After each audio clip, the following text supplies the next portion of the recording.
Howdy folks, welcome to Cross Creek Outdoors. Got a few things that I want to show you I picked up over the weekend, some pawn shop pickings if you will. So we went this weekend to visit my daughter in Broken Arrow, Oklahoma, which is just right there in Tulsa basically. You go out of Broken Arrow into Tulsa, so they're right there together. But there's a pawn shop up there we've been in before, and I wanted to go back to. I told my son-in-law, before we got there, we got to go back to that pawn shop. Because a few months when we was up there, it was found some pretty good knives in there. And I want to show you that one of those that I picked up in there a few months ago today before I show you the others. But Greene County Arms and Pawn is Tulsa, Oklahoma. Just the name of the pawn shop. So a few months ago when we was up there, we went in and apparently they had bought out somebody's Schrade Scrimshaw collection because they had quite a few. Had I think Barlow, a couple of Stockmans, a couple of Folding Hunters, and I picked up one of the Folding Hunters, and you can see this box, not a scuff on it, and there is the model. SC500.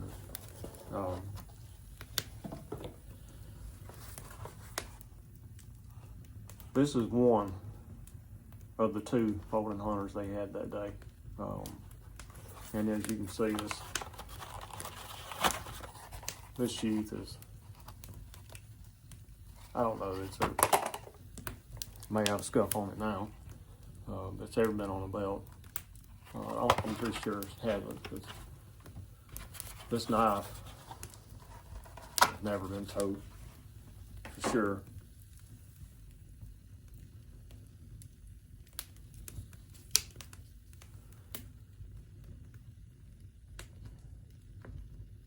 Schrade USA SC500.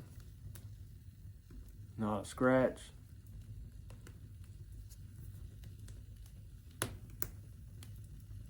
In just mint condition. And like I say, they had several of these Schrade Scrimshaws like this, and but so that was a few months ago when we was up there. So I told my son-in-law we definitely got to go back to that one.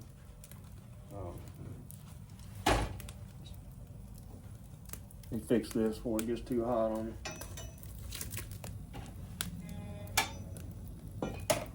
Okay. So we went back, and I think I picked up 4 knives while we were in there, and I'm gonna show you 3 of them. And this is one. It's a Craftsman, Stockman.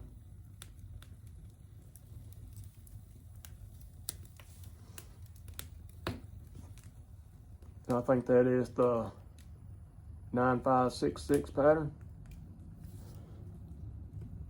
I'm not sure what that etching ACA edge, which I don't know what that means. You'll have to look it up if you want to know. I can't tell you. But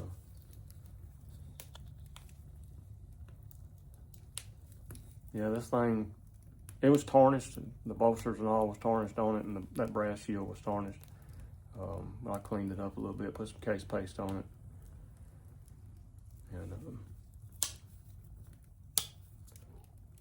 had a few scratches on the blade and everything, so you can tell it's been sharpened just a little bit and probably carried some, but it ain't hurt by any means. But and I think these are Schrade made. I know Camillus and Schrade both made these for Craftsman, and I say Schrade because you can't see the bolster pin. Schrade used that Swindon key system, and Camillus would have had a pin all the way through the bolsters, so I'm thinking this is probably Schrade made. And from what I can tell, they are out of the 80s. So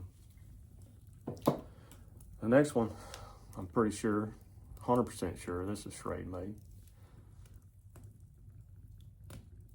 The Old Timer 194 OT, gun stock trapper, single blade liner lock.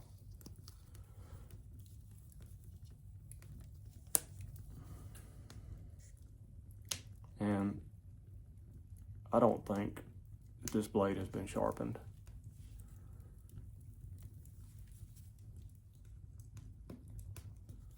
There's your tang stamp.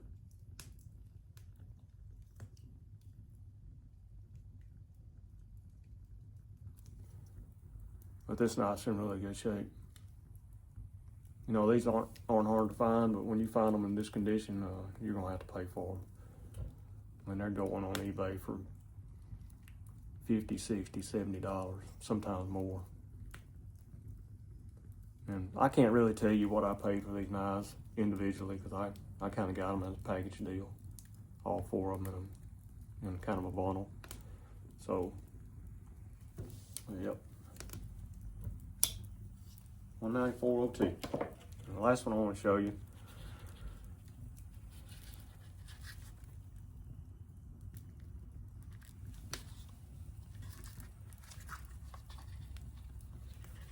is the Remington Bullet Mini Trapper.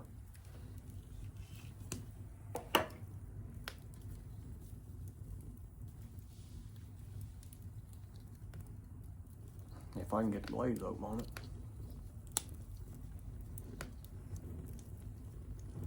Got your typical blade.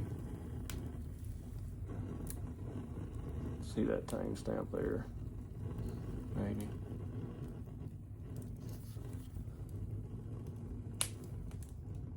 This is a 1983. There's your model number again, R1173.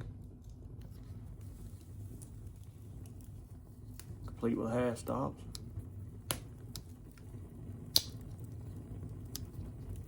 I really didn't know how I'd like the mini trappers, but after getting one in my hands, I kind of like them. And Camillus does a really good job on, or did a really good job on that Delrin. Yep. Remington Bullet Mini Trapper. So that wraps it up for now. I got one more that I haven't cleaned up that I need to show y'all at some point in time.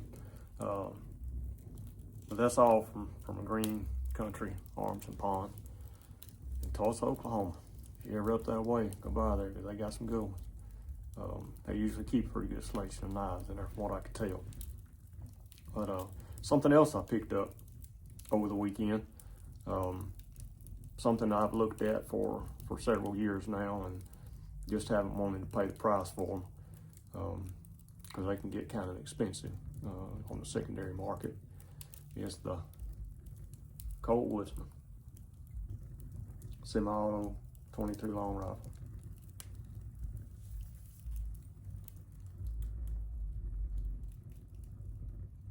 And like I say, they're not hard to find, but when you find them in this kind of condition,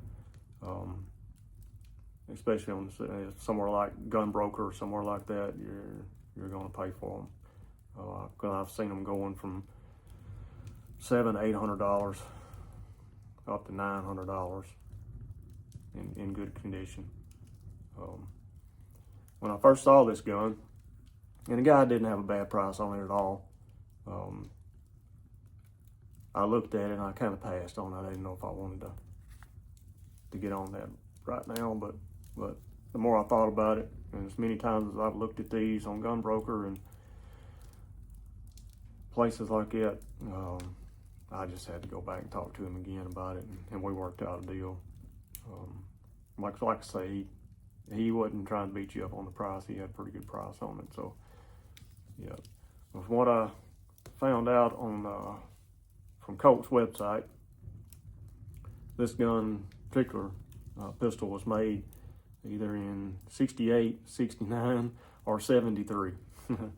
And they told me if I wanted a more definitive answer, it's a year I could get a letter of authenticity. But nah, I'm good. So, yeah, the Colt Woodsman. Hadn't shot it yet, but we are in the next couple of days, I guarantee you. So. But that's about it for the weekend pickings. We came home yesterday, left pretty early. on the way back. We didn't want to get in too late. It's like a 6-hour drive back, and we wanted to go to church, so we had a church in mind and we wanted to stop at. So we stopped at First Assembly in Van Buren, Arkansas, and Pastor Brooks preached in just a great message, great service. The Spirit of the Lord was there for sure.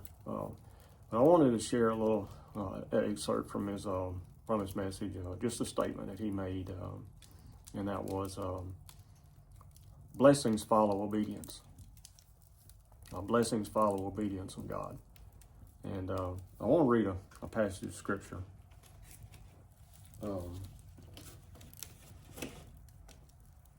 Deuteronomy 11. If I can find my place. And lighting's not real good down here. Our fireplace is outside. It's down in the sunroom, so I'm down here. I love to sit and watch a fire burn. I can sit here for hours and do it, but anyway, so I'm gonna use a light here so I can read this to you. But it's Deuteronomy 26 through 28. And it says, "Behold, I set before you this day a blessing and a curse. A blessing, if you obey the commandments of the Lord your God, which I have commanded you this day. A curse, if you will not obey the commandments of the Lord your God, but turn aside out of the way which I commanded you this day, and go after other gods, which you have not known." And this passage is coming from when God was preparing the children of Israel to go into the promised land. And basically what he's telling them is, you got a choice. When you go into the promised land and you do battle with the occupants that are there now, I can either go with you or you can go on your own. You can either be blessed, follow obey my commands, and I'll bless you. I'll go with you, see you through it, fight the battle for you. If you choose to disobey, follow other gods, you're on your own. And we all know what will happen then. So, but I just thought, that was that one statement really caught my attention, and I just wanted to share that with you. Blessings follow obedience, and so you may ask, well, what is obedience to God? What do you have to do what are you calling obedience to God? And I'll read another excerpt that I found on unknown. I don't know the author of this, but it says, obedience to God means following and acting upon God's commands and principles, aligning one's actions and choices with what is considered God's will. What is obedience to God? Following this. And the greatest command that he set before us, I'll read you another passage out of Matthew. That's Matthew 22, verses 37 through 40. Now, at this time, there was a Pharisee lawyer that was questioning Jesus. He was basically trying to tempt Jesus. And he says in 36, let's start at 36. Matthew 22, 36. "Master, which is the greatest commandments in the law? And Jesus said unto him, Thou shalt love the Lord thy God with all thy heart, with all thy soul, with all thy mind. This is the first and greatest commandment. And the second is like unto it. Thou shalt love thy neighbor as thyself. On these two commandments hang all the laws and the prophets." So if you're looking for a starting point in obedience to God, love God with all your heart, all your mind, and all your soul, and love your neighbor. If you follow that first one, everything else falls into place. You got to give him your heart and your soul. He don't want part of you. He wants it all. first step into doing that is accepting his Son, God the Son, as your Lord and Savior, Jesus Christ. Once you do that, build a relationship with him, follow his commands, blessings follow. And we all know, we all want them blessings. But that's it for today. Just thought I'd show you some of the stuff I found over the weekend. Hadn't been on here in a week or so. So got some more to come though. I still got some Jerry's Pond to show y'all. So anyway, until next time, God bless y'all.